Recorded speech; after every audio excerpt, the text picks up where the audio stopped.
Warriors of Old Japan and Other Tales by Ye Theodora Ozaki. This reading by Alexa Chipman. Chapter 5. The Goblin of Oeyama. Long, long ago, in Old Japan, in the reign of the Emperor Ichijo, the 66th Emperor, there lived a very brave general called Minamoto no Raiko. Minamoto was the name of the powerful clan to which he belonged, and in England it would be called his surname, and Raiko, or Yorimitsu, was his own name. In those times it was the custom for generals to keep a bodyguard, 4 picked knights, renowned for their daring spirit, their great strength, and their skill in wielding the sword. These 4 braves were called Shitenu, or 4 kings of heaven, and they participated in all the exploits and martial expeditions of their chief, and vied with one another in excelling in bravery and dexterity. Minamoto no Raiko was no exception to the general rule of those ancient leaders of Japan, and he had under him Usu Sadamitsu, Sakata Kentoki, Urabe Sutake, and Watanabe Tsuna. The clan or surname comes first in Japan. Search the wide world from north to south, from east to west, and no braver warriors than the Shitenu of Minato no Raiko could you find. Each one of the 4 was said to be a match, single-handed, for 1,000 men. They lived for adventure, and their delight was in war. Now it happened about this time that Kyoto, the capital, was ringing with the stories of the doings of a frightful demon that lived in the fastness of a high mountain called Mount Oye, in the province of Tamba. This goblin or demon's name was Shutenjoi. To look upon the creature was a horrible thing, and those who once caught sight of him never forgot the sight to their dying day. He sometimes took upon him the form of a human being, and leaving his den would steal into the capital and haunt the streets, and carry off precious sons and beloved daughters of the Kyoto homes. Having seized these treasures and flowers of the people, he would drag them to his castle in the wilds of Mount Oye, and there he would make them work and wait upon him till he was ready to devour them. Then he would tear them limb from limb. For a long time, the flower of the youth of the capital had been kidnapped in this way. Many homes had been made desolate. For a long, long time, no one had the least idea of what happened to the sons and daughters thus stolen. But at the period when this story begins, the dread news of the cannibal Shutendoji and his mountain den began to be noised abroad. Now at the court there was an official, Knight Kimitaka by name, who was thrice happy in the possession of a beautiful daughter. She was his only child, and upon her he and his wife doted. One day the darling of the family disappeared, and no trace whatsoever of the beautiful girl could be found. The household was plunged into the deepest grief and misery. The mother had at last determined to consult a soothsayer, and bidding an attendant to follow her, she repaired to the house of a famous fortune-teller and diviner, who revealed to her that her daughter had been stolen away by the goblin of Mount Oye. The mother hastened home, terror-stricken, and the father, when he was told the dire news, was dumb with grief. He gave up going on duty at the palace, for he was so broken-hearted that he could do nothing but weep all night and day over the loss of his only daughter. To lose her was bad enough, but the thought of the horrible hands into which she had fallen was unendurable, and all who loved the poor child, even her own father, were powerless to save her. Oh, the bitter, bitter grief! At last the emperor heard of the sorrow that had overtaken Kimataka, and his wrath was great to think that the hateful goblin had dared to enter the precincts of the sacred capital without permission, and had dared to steal away his subjects in this manner. And in his royal indignation he sprang to his feet and threw down his tasseled fan and cried aloud, "Is there no one in my domains who will punish this goblin and destroy him utterly, and avenge the wrongs he has done my people and this city, and so set my heart at ease?"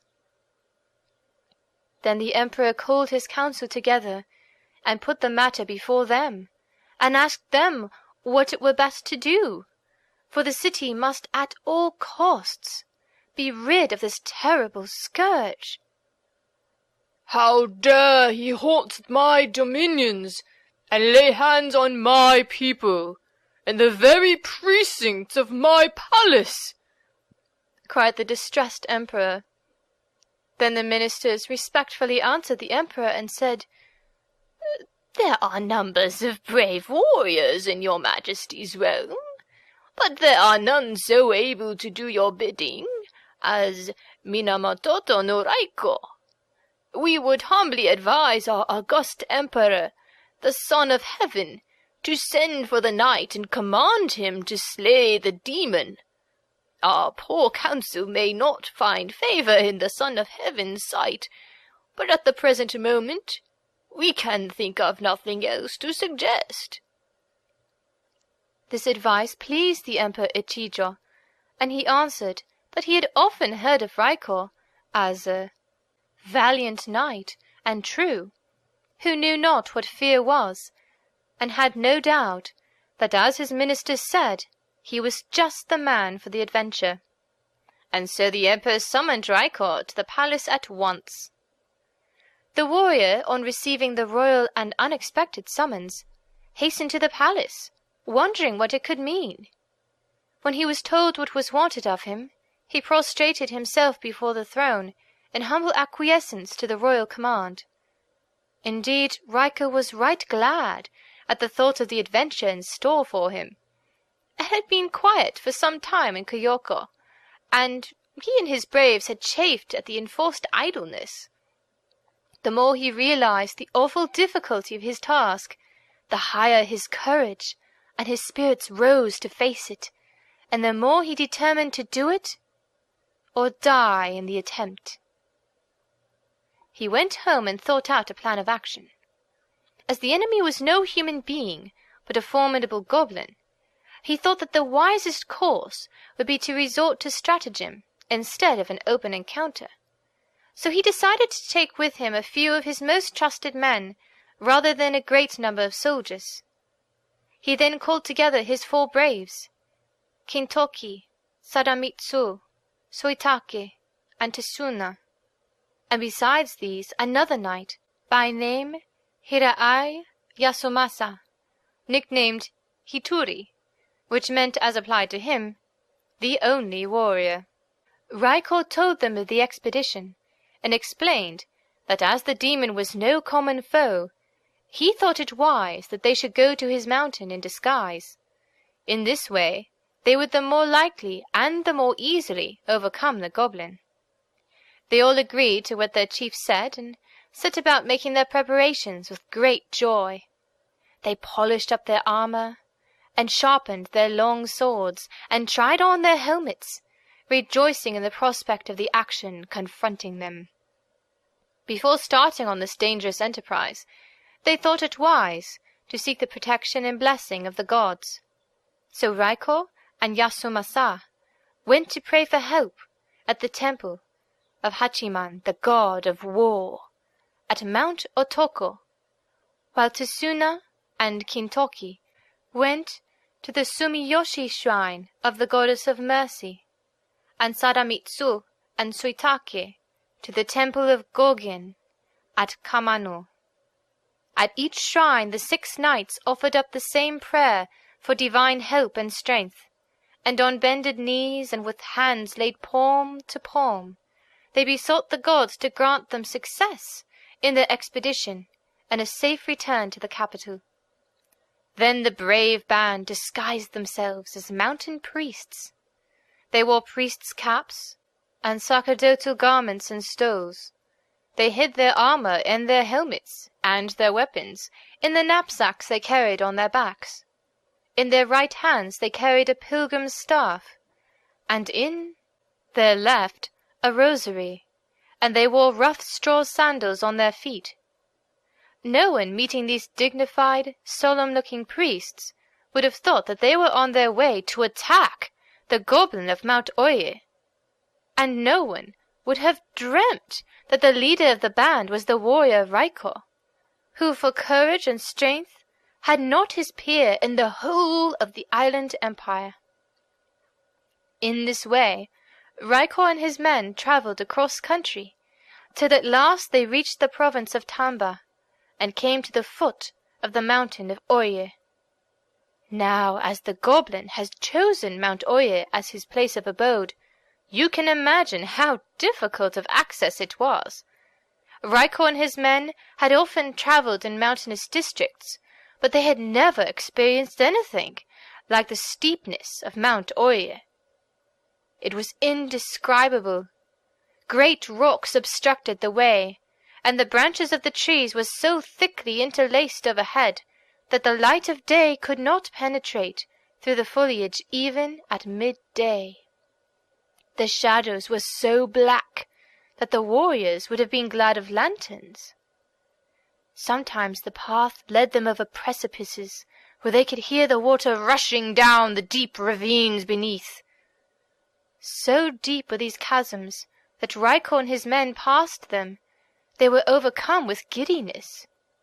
For the first time they realized now the dangers and difficulties of the task they had undertaken, and they were somewhat disheartened. At times they rested themselves on the roots of trees to gain breath. Sometimes they stopped to quench their thirst at some trickling spring, catching the water up in their hands. They did not, however, allow themselves to be discouraged long, but pushed their way deeper and deeper into the mountain, encouraging each other with brave words of cheer when they felt their spirits flagging.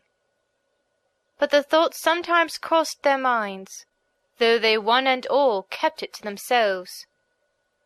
What if Shutendochi, or some of his demons, should be lurking behind any of the rocks or cliffs? Suddenly, from behind a rock, 3 old men appeared.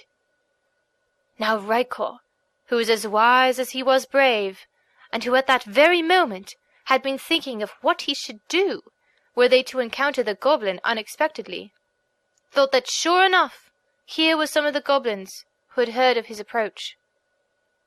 They had simply disguised themselves as these venerable old men so as to deceive him and his men. But he was not to be outwitted by any such prank. He made signs with his eyes to the men behind him to be on their guard, and they, in obedience to his gesture, put themselves in attitudes of defense. The 3 old men saw at once the mistake Raiko had made, for they smiled at him, and then drawing nearer, they bowed before him, and the foremost one said, "Do not be afraid of us. We are not the goblins of this mountain. I am from the province of Setsu. My friend is from Ki, and the 3rd lives near the capital. We have all been bereft of our beloved wives and daughters by Shutendoji the goblin. Because of our great age, we can do nothing to help them, though our sorrow for their loss, instead of growing less, grows greater day by day. We have heard of your coming, and we have awaited you here, so that we might ask you to help us in our distress." It is a great favor we ask, but we entreat you, if you encounter Shotendoji, to show him no mercy, but to slay him, and so avenge the wrongs of our wives and children, and many others who have been torn away from their homes in the flower capital."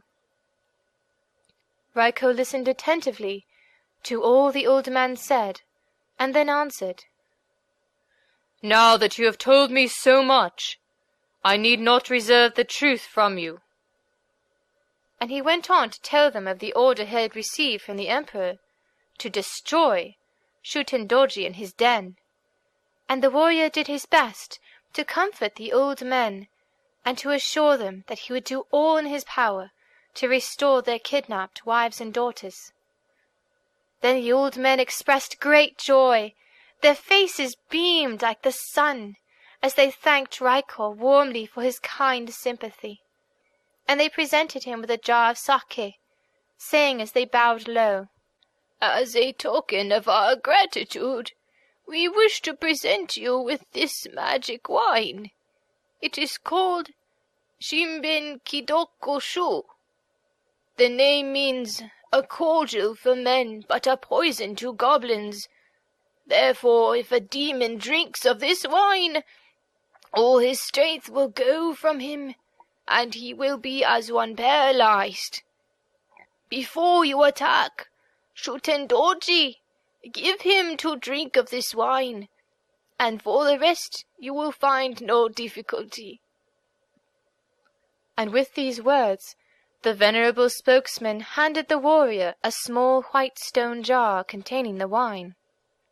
As soon as Raiko had taken the jar into his hands, a radiance like that of sunlight suddenly shone round the old men, and they vanished upwards from sight till their shining figures were lost in the clouds. The warriors were struck with astonishment. They gazed upwards as if stupefied. But Raiko was the first to recover from his surprise. He clapped his hands and laughed as he said, "Be not afraid at what you have seen. Be sure that the three who thus appeared to us are none other than the gods of the shrines we visited before starting on this perilous enterprise. The old man who said he was from Setsu must have been the deity of Sumiyoshi. The one from the province of Ki was the divinity of Kamano, and the one from the capital, the god Hachiman of Mount Otoko. This is a most propitious sign. The three deities have taken us under their special protection. This sake is their gift, and it will be surely of magic power in helping us overcome the demons. We must therefore render thanks to heaven for the protection vouchsafed to us." Then Raiko and his 5 knights knelt down on the mountain pass and bowed themselves to the ground and prayed for some minutes in silence, overcome with awe at the thought that the 3 gods whose aid had been invoked had visited them. Raiko sprang to his feet and lifted the jar of sake reverently above his head. Then he placed it with his armor and weapons in the box he carried on his back. Having done this, they all proceeded on their way, and oh, how safe and confident they now felt! Raiko, with his magic wine, felt more than a match for any demon now. There is a proverb which says, "A giant with an iron rod," which means strength added to strength, and this was fully illustrated in the case of Raiko. The goblin Shutendoji was now to be pitied. It would surely go hard with him. As they sped on their way, they came to a mountain stream, and here they found a damsel washing a blood-stained garment. And as she washed and beat the garment against the current, they saw that she often had to stop and wipe the tears away from her sleeve, for she was weeping bitterly.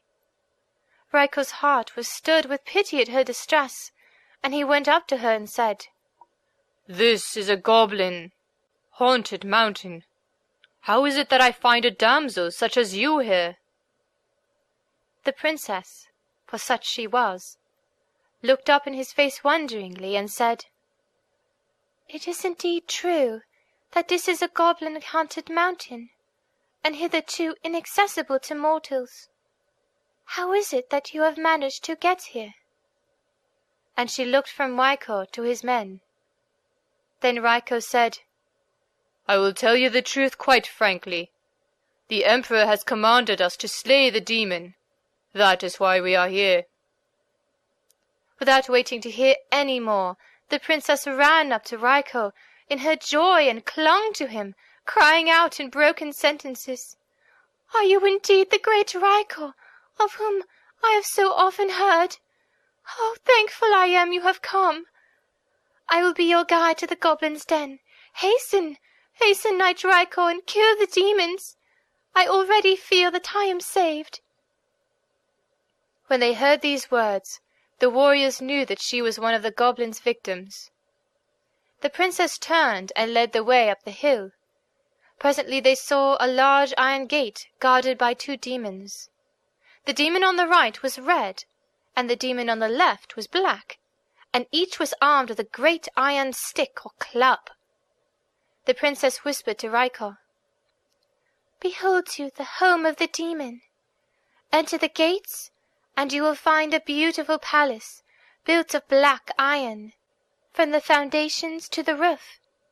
It is therefore called the Palace of Black Iron, or Kurugane. It is large, and the inside is as beautiful as a great daimyo's palace. Within the walls of the Palace of Black Iron, Shuten Doji holds a feast night and day. He is waited upon by maidens such as I, whom he has carried off from the capital and from the provinces to be his slaves. The wine he drinks, poured out into crimson liqueur cups, is the blood of human beings, and the food of those feasts is the flesh of his victims who are slain in turn. What numbers have I seen disappear? Alas! All murdered to supply the awful food and wine of those cannibal feasts. How I have prayed to heaven to punish this monster! But when I saw the fate of my friends, how could I hope to live? I knew not when my turn would come. But since I have met you, I feel we shall all be saved, and great is my joy and gratitude." By this time they had reached the gate, and the princess went forward and said to the red and black demon sentinels, "These poor travellers have lost their way on this mountain. I took compassion on them and brought them here, so that they may rest for a while before going on their journey. I hope you will be kind to them." When the princess first began to speak, the demons looked and saw Raiko and his fellow priests, little dreaming who these men were, and that in admitting them they were letting in the bravest knights in the whole of Japan, and still less suspecting their purpose. The demons laughed in their hearts. Good prey had indeed fallen into their hands. They would surely be allowed a share in the feast that these fresh victims would furnish. They grinned from ear to ear at the princess, and told her that she had done well, and bade her take the 6 travellers into the palace, and inform Sutendoji of their arrival. Thus the 6 warriors entered into the very stronghold of the demons, as if they were invited guests. Triumphant glee at the success of their plan made them exchange lightning glances at each other. They passed through the great iron gate, up to the porch, and then the princess led them through large spacious rooms and along great corridors, till at last they reached the inner part of the palace. Here they were shown into a large hall. At the upper end, in the seat of honor, sat the demon king, Sutendoji. Never had the knights in their wildest dreams dreamt of such a hideous monster. He was 10 feet in height, his skin was bright red, and his wild shock of hair was like a broom. He wore a crimson hakaema, and he rested his huge arms on a stand. As the knights entered, he glared at them fiercely, with eyes as big as a dish. The sight of this dread monster was enough to make anyone tremble with fear, and had Raiko and his knights been weak, they must have fainted away with horror. Raiko could hardly restrain himself from flying at the monster then and there, but he controlled himself and bowed humbly so as not to awaken the enemy's suspicion in any way. Shutendoji glared at him, said haughtily, "I do not know who you are in the least, or how you have found your way into this mountain, but make yourself at home." Then Raiko answered meekly, "We are only humble mountain priests from the Mount Haguro of Dewa. We were on our way to the capital, having been on a pilgrimage to the shrine of Omine. In traveling across these mountains we have lost our way. While wandering about and wondering which was the right path to take, we are met by one of the inmates of your palace, and kindly brought here. Please pardon us for trespassing on your domains, and for all the trouble we are giving you." "Don't mention it," said Tsutedoji. "I am sorry to hear of your plight. Do not stand on ceremony while you are here, and let us feast together." Then, turning to the attendant demons, he shouted orders for the dinner to be served, and clapped his red hands together. At this, the partitions between the rooms slid apart, and beautiful damsels, magnificently robed, came gliding in, bearing aloft in their hands large wine cups, jars of sake, and dishes of fish of all kinds, which they placed before the ugly goblin and his guests. Raiko knew that all these lovely princesses had been snatched from the flower capital by Sutendoji, who, heedless of their tears and misery, kept them here to be his handmaidens. He said to himself fiercely that they would soon be free. Now that the wine cups were brought in, the warrior seized his opportunity. From his satchel he took out the jar containing the enchanted wine, Shinbin Kidokusho, which he had received from the gods of the 3 shrines, and said to Shitenjoji, "Here is some wine which we have brought from Mount Higuro. It is a poor wine and unworthy of your acceptance, but we have always found it of great benefit in refreshing us when we were weary from fatigue, and in cheering our drooping spirits. It will give us much pleasure if you will try a little of our humble wine, though it may not please your taste." Shutendoji seemed pleased at this courtesy. He handed out a huge cup to be filled, saying, "Give me some of your wine. I should like to try it." The goblin drained it at one swallow and smacked his lips over it. "I have never tasted such excellent wine," he said, and held out his cup to be filled again. You can imagine how delighted Raiko was, for he knew full well that the demon was given into his hand. But he dissembled cleverly and said as he filled the goblin's wine cup again, "I am delighted that the honorable host should deign to like our poor country wine. While you drink, I and my companions will venture to amuse you by our dancing." Then Raiko made a sign to his men, and they began to chant an accompaniment while he himself danced. Sutendoji was highly amused as well as his attendants. They had never seen men dance before, and they thought that the strangers were very entertaining. The goblin now began to pass the magic wine round and to grow merry. Others meanwhile whispered among themselves, pitying the 6 travellers who, all unconscious of the horrible fate which was about to overtake them, were spending their last hours of liberty and probably of life in giving wine to their slayers and in dancing and singing for their amusement. Already, however, the power of the enchanted wine had begun to work, and Shutenjoji grew drowsy. The wine in the jar never seemed to grow less, however much was taken from it, and by this time all the demons had helped themselves liberally. At last they all fell into a deep sleep, and stretching themselves out on the floor, and one another, some in one corner, some in another, they were soon snoring so loudly that the room shook, and were as insensible of what was going on as logs of wood. "The time is come," said Rykor, springing to his feet and motioning his men to get to work. One and all hastily opened their knapsacks. Taking out their helmets, their armor, and their long swords, they armed themselves. When they were ready, they all knelt down, and placing their hands palm to palm, they prayed fervently to their patron gods to help them now in their hour of greatest need and peril. As they prayed, a shining light filled the room, and in a radiant cloud the three deities appeared again. "Fear not, warrior Rykor," they said. "We have tied the hands and the feet of the demon fast, so you have nothing to fear.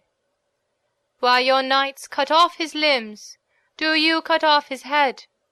Then kill the rest of the Oni, and your work will be done."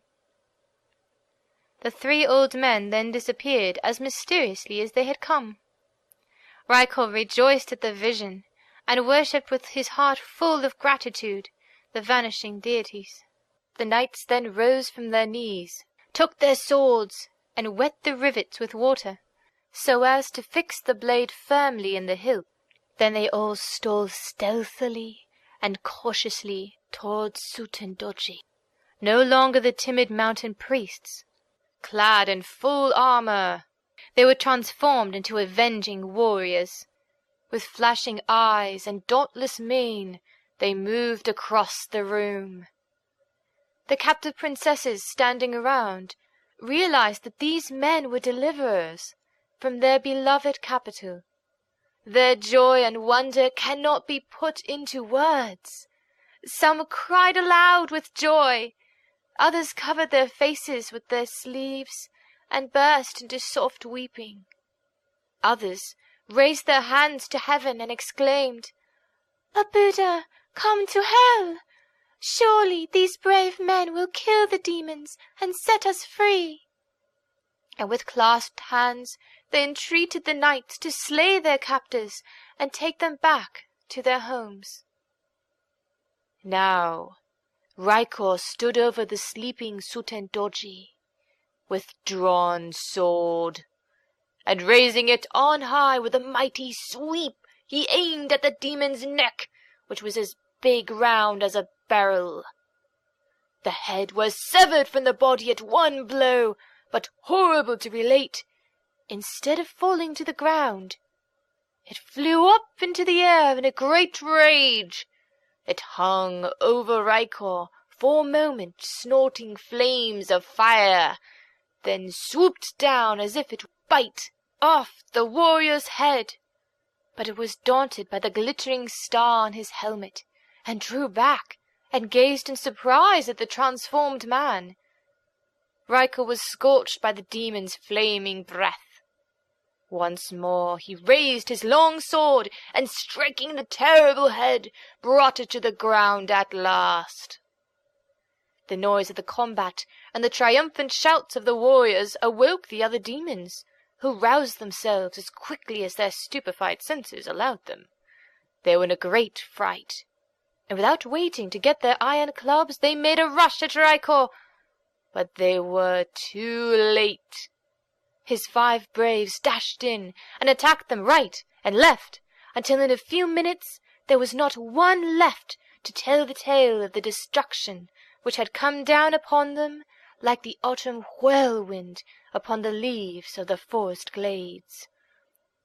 The captive princesses, when they saw that their captors were all slain, jumped about with gladness, waving their long sleeves to and fro, as tears of joy streamed down their pale faces.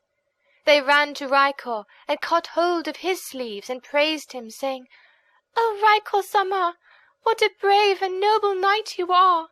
We are indeed grateful to you for having saved our lives. Never have we seen such a wonderful warrior." and with many such expressions of joy they gathered round the knight, and their merry voices were now heard, instead of the groaning of the dying cannibals. Now that Shutendoji was vanquished with all his horde, the way was quite open for Raiko and his men to take the fair captives away from the castle of horror and make their way back to the capital as soon as possible.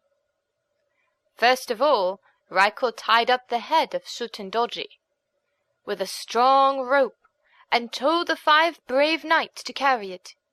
Then, followed by the princesses, the little band left Mount Oye for ever and set out on the homeward journey.